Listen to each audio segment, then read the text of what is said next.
Now to the end, or an end to the longest government shutdown in U.S. history. It is in sight this afternoon after 8 senators who caucus with the Democrats have signaled that they will break ranks. At this hour, senators are working to finalize a government funding package that passed a key test vote last night. What the deal does not include is an extension of the expiring Obamacare subsidies, which had been the key sticking point for Democrats over the past 6 weeks. Instead, they got a promise to bring that issue to a vote later in the year.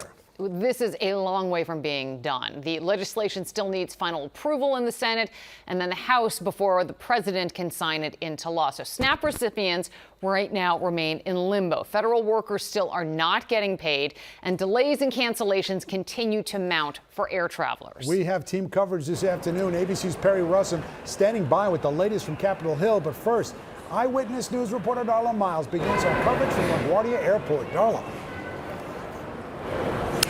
David, on today's episode of My Flight Got Canceled, that really feels like how I should be starting talking to you this evening, because it has devolved into daily chaos. Right now, LaGuardia has reduced flights by 4%, and tomorrow it goes up to 7%. But we were canceled yesterday, so we had to stay overnight in Denver in a hotel that we were lucky to get. The destination's different, but the stories are the same. This is my second time, because last week I came from a 2.5-hour flight from Florida back to New York, and that was delayed. That took us over 10 hours. I was in San Francisco, and when I got to the airport, my connecting flight in Charlotte was canceled.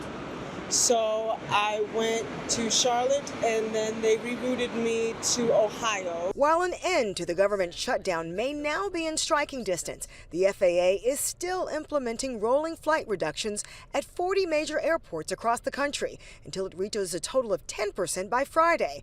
This impacting all of the airports in our area, and some pilots having to keep weary passengers at ease. I know we probably have quite a few nervous flyers today. It is perfectly understandable. Right now we're at a 4% reduction in flight capacity.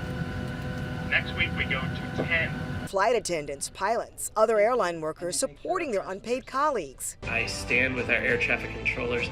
End the shutdown now. In a new social media campaign launched by the National Air Traffic Controllers Association. But today, it benchmarks the first time in history that air traffic controllers and other aviation safety professionals we represent have now received 2 $0 paychecks. And Monday morning, a post by President Trump on Truth Social reads in part, all air traffic controllers must get back to work now. For those that did nothing but complain and took time off, I am not happy with you. I don't know who's in charge of it, but I just think this whole situation was sucky. And according to the Air Traffic Controllers Union, the last time the government shutdown ended, it took 2.5 months to collect their missed pay. Reporting live at LaGuardia Airport, Darla Miles, Channel 7 Eyewitness News.